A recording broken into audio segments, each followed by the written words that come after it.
big day. Nearly 500,000 North Carolinians who have been without health insurance will soon be able to get coverage. Today, state lawmakers gave final approval to Medicaid expansion. Thanks for being with us. I'm Dan Haggerty. And I'm Lena Tillett. Medicaid expansion will make health care more affordable for more people. Today's vote is historic. It has taken 13 years for lawmakers to agree on this. As the speaker read the vote, House Democrats, who've long supported expansion, stood and applauded.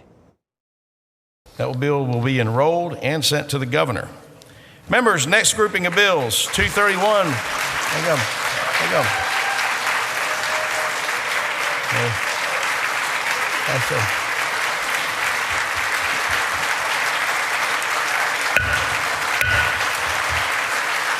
Members, we know we don't applaud at the passage of any bill, no matter how much we might like it or not. Meanwhile, a Republican who also supported expanding Medicaid for years and was a sponsor on this version of the bill spoke moments before the vote and simply said, "Thank you." Governor Cooper says he looks forward to signing the legislation into law. We're joined now by WRAL state government reporter Travis Fain. He was on the House floor during this historic vote that happened this morning. Travis, this is a very big moment, and it's taken us years to get to this point. Yeah, absolutely. 13 years to the day since the Affordable Care Act became law at the federal level. That's the law that authorized Medicaid expansion, and now North Carolina is the 40th state to approve expansion.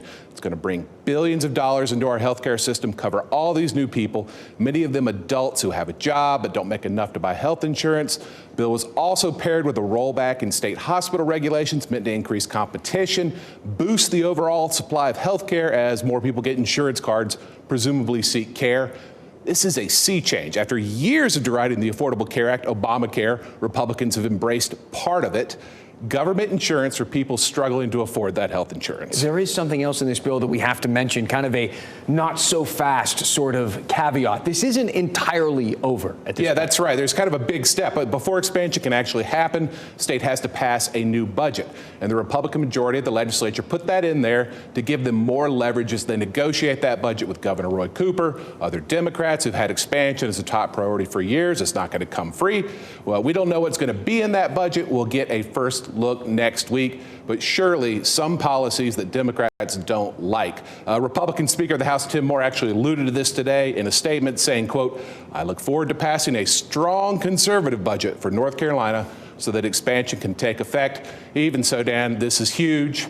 This is bipartisan. I expect we'll have a big kumbaya style bipartisan ceremony next week when the governor signs this thing into law. I expect that will be on Monday.